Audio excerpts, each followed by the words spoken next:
Nasib Mbah Tupon korban mafia tanah, Bupati Bantul beri pertolongan, tawari tinggal di Rumdis.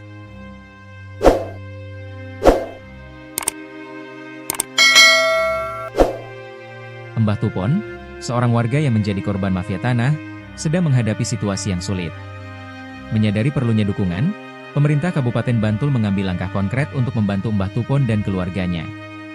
Bupati Bantul, Abdul Halim Muslih, mengunjungi Mbah Tupon di rumahnya yang terletak di Padukuhan Nentak, Kalurahan Bangunjiwo, dan menyampaikan tawaran bantuan yang sangat dibutuhkan, pada Selasa, 29 April 2025.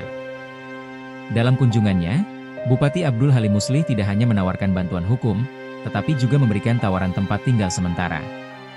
Saya tawarkan Mbah Tupon dan keluarganya untuk tinggal sementara di rumah dinas Bupati Bantul. Di sana ada 2 kamar yang masih kosong dan bisa dipergunakan jika Mbah Tupon merasa tidak aman dan tidak nyaman di rumahnya saat ini, kata Bupati. Tawaran ini muncul setelah Mbah Tupon mengalami beberapa kedatangan tamu yang dianggapnya mencurigakan. Kekhawatiran akan keamanan dirinya dan keluarganya membuat Bupati memutuskan bahwa tinggal di rumah dinas bisa menjadi solusi terbaik.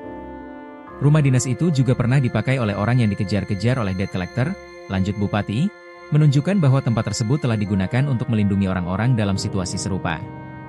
Bupati juga mengindikasikan bahwa fasilitas tinggal di rumah dinas akan diberikan sampai permasalahan tanah yang dihadapi Mbah Tupon diselesaikan. Ia berharap langkah ini dapat memberikan rasa aman bagi Mbah Tupon dan keluarganya. Saya sangat senang jika Mbah Tupon mau menerima tawaran tersebut, ungkap Bupati. Untuk lebih meningkatkan keamanan, Bupati juga telah berkoordinasi dengan Dandim Bantul untuk menjaga keamanan Mbah Tupon dan keluarganya. Saya juga pesan kepada Pak RT dan Pak Dukuh agar menjaga Mbah Tupon sekeluarga dari kedatangan orang-orang yang kita tidak tahu maksudnya, tutup Bupati.